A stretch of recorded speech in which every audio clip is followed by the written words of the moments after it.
Hello and welcome back, and today I want to continue looking at the mobile applications available for network attached storage, and today we're looking at some Synology apps. There are absolutely loads there, but we're going to be looking today at DS Audio, an app that I think is overlooked to a criminal degree sometimes. Now, I'm going to talk about a lot of the things I like. There's actually not many things I don't like about this app. It doesn't have a lot of the network sharing kind of options that I'd like in a mobile application, but apart from that, it kind of covers most of the bases. And I think, short of having a decent enough widget on your desktop, I think it's largely got everything you're going to need in an app to handle audio on your NAS. First and foremost, let's log in, and as you can see for this test NAS, we've gone for a very boring login there. You will need, of course, to have access to the NAS, be it via the network, as I am doing, or remotely via the internet on the application to enjoy the files that are on it. Also, for the sake of this video, I will be lowering the media volume to 0 because of the YouTube copyright bots potentially being a problem. So I apologise if there's no music in this video, but you'll be able to see a lot of the controls there in the background. So, this is the user interface. There are some options there. You can get the idea of adding a certification if you like, or just going in and making sure it's remembered all of the settings for you there. And we are utilising version 3.143. There may have been updates in the meantime, but of course there are background options there with regards to remote player access, and if you're going to be using like a Bluetooth headset, whether those controls are going to be applied. You've also got the changes there, and all of these can be adjusted without going into the app and logging into the NAS. These will be the defaults of this application on your mobile phone. I am using a Google 2 Pixel, Pixel 2 XL, I should say. And I will also add that this is an Android device, but this app is also available and near enough identical for you iOS users as well. So let's go back and let's log into the NAS. Completely free app, very small, easy to log in. I'm not going to save that information for now. And this is the general user interface. One thing I will say straight away is this app does remember what you were logged into previously. So in preparation for this video, I have set up a few little bits and bobs here for libraries and playlists, and a radio station that I've tuned in on the app using internet radio services. But every time I came out of the app to retest some bits, it did remember where I was in before.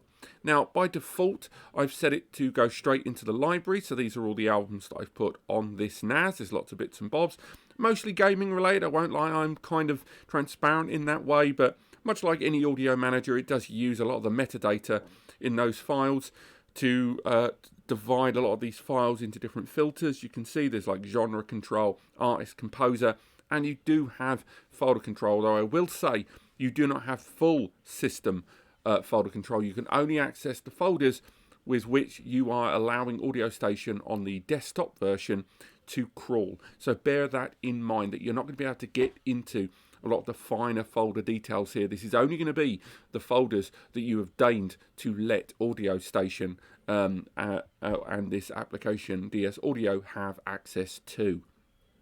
So playing a file, of course, we're going to have a look at this Batman one straight down here.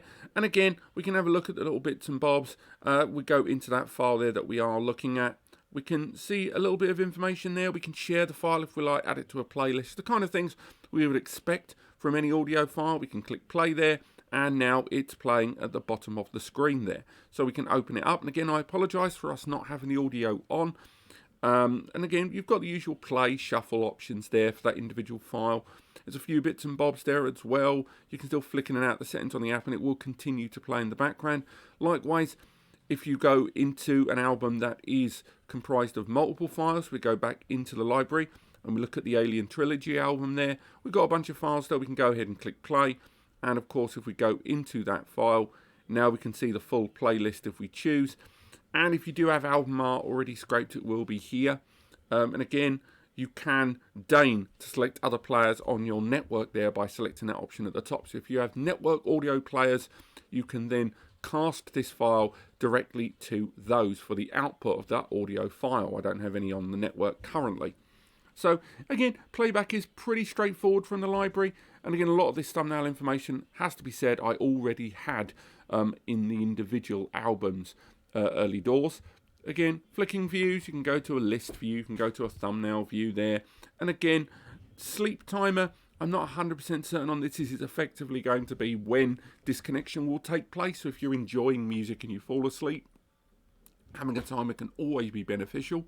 And moving forward from that, we can go into some of the other options. So we're already looking at the library. We can go to home, which is largely the same thing, but this is our pins versus our recommended genre. So pins are when you enjoy a song, you can go ahead and pin it. So if we go back to the library, for example, let's select a song at random. This is a track from GTA 2, and we can go ahead and we can play the file or pin the file if we so choose. And then that file, if we pin it, again, not as straightforward as I would like to see those pin options there, but you can't pin it in that means. So if you go into the folder view, I know you can pin it, and if you go into the playlist view, you can create those playlists, but perhaps pinning could stand to be a little bit clearer. But once you have pinned a file, it will appear on your pinned albums list rather than having to browse the full lot. Same goes for genre. If you want to, if you're in a certain mood for a little bit of blues, a little bit of soul, a little bit of classical, you can click that. And if you do have songs within those genres, they will appear. But again, these are largely going to be based on the metadata of the albums you've got. And of course, because I'm using a lot of game music, not a lot of those recommended genres are going to apply. We can see Oasis there appearing on that list. So it's quite straightforward on there, and again, you can search at any point, but again, that pinning thing is a little bit of a downside that a number of us would kind of wish was already there. If we go into downloaded songs, of course, I've got music there that we've already uploaded to the NAS, so that is where it's going to be present. And of course, if we like, we can upload files to the NAS as well, but within Audio Station, it's not really clear that that is possible to upload songs directly to it. Unfortunately, that's something not covered by this device. This is more of a read than a write application. If you have created playlists by clicking on those files, you can see a couple of playlists I created there, such as the Oasis one at the bottom. You can go ahead and play those songs, and again, you can find out more information about them, play those songs at a whim. And again, you've got some options there to add them to different playlists or download them directly to the device you're enjoying them on, as well as share them with other users too, directly from the NAS. So for example, if we go ahead and share that file, we can then create a public share link, and that public share link will allow other users to enjoy this song, not from your phone, but directly from the NAS. If we go back into the playlist and go to radio, you can add more radio stations for digital radio. Lots of options there, but do bear in mind a lot of these need to be set up on the desktop side using the web browser application and logging directly into DSM. The audio applications for most NAS brands have always been just the tiniest bit underwhelming compared to the innovations that they do put in a number of other channels of kind of the programs and apps that they do produce. And I think sometimes a lot of us buy these NAS devices because maybe we have high-spec, very deep audio files that we want to enjoy. A lot of people buy NASs these days to enjoy real dense FLAC media.